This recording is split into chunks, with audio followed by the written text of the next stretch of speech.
ផ្លូវគ្រួសក្រហម19គីឡូម៉ែត្រខូចស្ទើរទាំងស្រុងពលរដ្ឋជាង1000គ្រួសាររងផលប៉ះពាល់ខណៈរថយន្តដឹករ៉ែធ្យូងរាប់សិបគ្រឿងឆ្លងកាត់រាល់ថ្ងៃ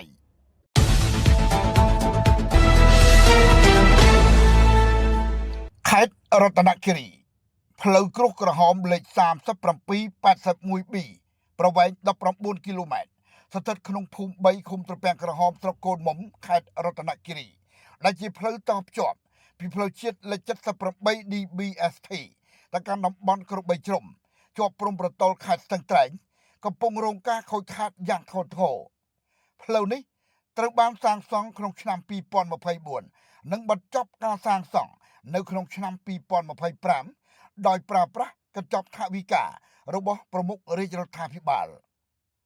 ដើម្បីសម្រួលការធ្វើដំណើរនិងជំរុញសេដ្ឋកិច្ចរបស់ប្រជាពលរដ្ឋជាង1000គ្រួសារដែលរស់នៅក្នុងភូមិចំនួន3នៃឃុំត្រពាំងក្រហមប្រជាពលរដ្ឋបានលើកឡើងថាបច្ចុប្បន្នផ្លូវនេះមានសភាពចង្ហុកនិងខូចខាតស្ទើរទាំងស្រុងដោយសាររថយន្តធុនធ្ងន់ដឹករ៉ែធ្យូងថ្មធ្វើចរាចរណ៍ឆ្លងកាត់ជារៀងរាល់ថ្ងៃតាមការអះអាងក្នុងមួយថ្ងៃមានរថយន្តប្រមាណ70ទៅ80គ្រឿងដឹកជញ្ជូនរ៉ែធ្យូងថ្មពីស្រុកសេសានខេត្តស្ទឹងត្រែងមកស្តុកទុកក្នុងឃុំត្រពាំងក្រហមមុននឹងដឹកបន្តទៅកាន់គោលដៅផ្សេងៗស្ថានភាពនេះបានធ្វើឲ្យការធ្វើដំណើររបស់ប្រជាពលរដ្ឋជួបការលំបាកជាពិសេសនៅរដូវវស្សាខណៈរថយន្តនិងម៉ូតូជាច្រើនតែរងការខូចខាតដោយសារផ្លូវអាក្រក់សូមស្ដាប់បទសម្ភាសន៍យ៉ាងម៉េចខ្លះអូនចង់សូមដល់តិចកុំឲ្យហុយឲ្យចង់បានផ្លូវឲ្យកុំឲ្យហុយពូចឹងផ្លូវកុំឲ្យហុយមានតែស្រោចទឹកហ៎អូស្រោចទឹកក៏វាមិនស្ទះស្រោចទឹកដែរបើក្តៅម្លឹងមកផ្លែស្ងួតវិញបាត់ហុយចាឡានដឹកហ្នឹងឡានដឹកអីគេបង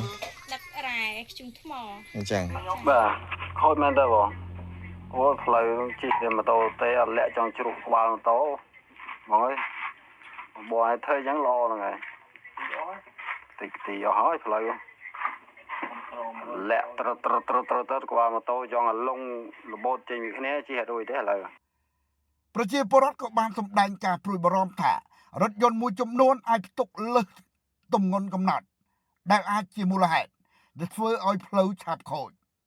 ហើយទោះជាយ៉ាងណាពួកគេបញ្ជាក់ថាមិនបានជំទាស់ចំពោះការវិនិយោគរបស់ក្រុមហ៊ុននោះទេប៉ុន្តែស្នើឲ្យអាជ្ញាធរនិងមន្ត្រីជំនាញពាក់ព័ន្ធចុះពិនិត្យជាក់ស្ដែងអនុវត្តច្បាប់លើការដឹកជញ្ជូនលើសទម្ងន់ប្រសិនបើមានការល្មើសនិងស្វែងរកដំណោះស្រាយជួសជុលផ្លូវឲ្យបានឆាប់រហ័សជំវិញករណីនេះលោកអ៊ុំហួរប្រធានមន្ត្រីរាយនឹងធម្មពលខេត្តរតនគិរីក៏បានបញ្ជាក់ថាក្រុមហ៊ុនមានអាជ្ញាប័ណ្ណធ្វើអាជីវកម្មធ្យូងថ្មត្រឹមត្រូវពីក្រសួងរាយនឹងធម្មពល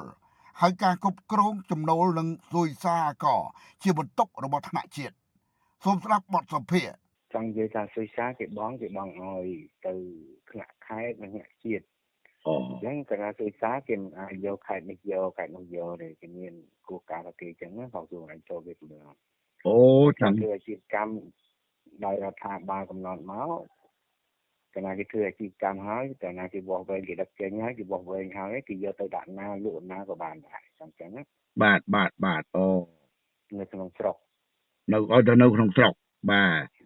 ដូចចេញទៅក្រៅគាត់មាន license មួយទៀតសម្រាប់ដឹកចេញទៅក្រៅអញ្ចឹងអូបាទចាំពាក់ព័ន្ធជាមួយផ្លូវខូចហ្នឹងអាហ្នឹងសាធារណការយើងណាប្រធានណាបាទអាហ្នឹងក៏សាធារណការគាត់ទៅមើលថាគាត់ដឹកលើទម្ងន់ឬក៏មិនបានធ្វើខូចអញ្ចឹងណាបាទអរគុណហ្នឹងហើយយើងថាគាត់ដឹកខូចក៏យើងពិនិត្យមើលថាគាត់អ្នកធ្វើខូចក៏ផ្លូវនឹងវាខែភាសាវាយ៉ាងម៉េចខ្ញុំអត់ដឹងថាយ៉ាងម៉េចដែរដោយឡែកលោកសាយសមានប្រធានមន្ត្រីសាធារណការនិងដឹកជញ្ជូនខេត្តរតនគិរីក៏បានឲ្យដឹងដែរថាបើសិនបើរកឃើញរថយន្តណាផ្ទុកលើសទម្ងន់នឹងត្រូវខាត់និងផាកពិន័យស្របតាមច្បាប់ជាធរមានសូមស្ដាប់បទសម្ភាសន៍តែបើសិនណាជាការដឹកជញ្ជូនអត់បញ្ហាទេបើបងប្អូនយើងប្រើកាន់តែច្រើនយើងកាន់តែសប្បាយចិត្តព្រោះយើងធ្វើដើម្បីការដឹកជញ្ជូនយល់ទេបាទ នៅតែយើងអត់ទៅកើតទុកជាមួយការដឹកជញ្ជូនរបស់ពួកគាត់ទេខណៈដឹកត្រូវបាទពីថាជីវភាពគឺកាន់តែល្អប៉ុន្តែកុំឲ្យតែដឹកអ្វីដែលខុសខាងលើអានឹងយើងចាំតែប៉ុណ្្នឹងឯងណាបាទពីនេះបាទហ្នឹងហើយតែរឿងយើងសាប់តហើយយើងឲ្យតែបងប្អូនប្រជាពលរដ្ឋមករកស៊ីដឹកជញ្ជូន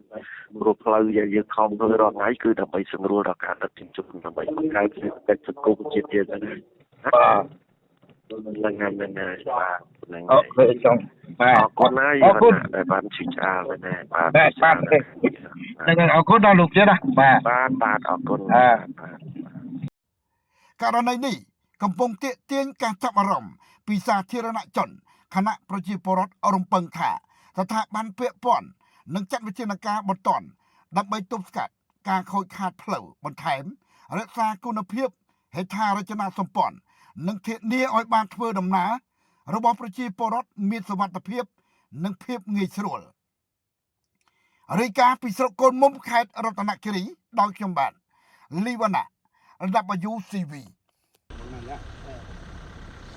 Nah,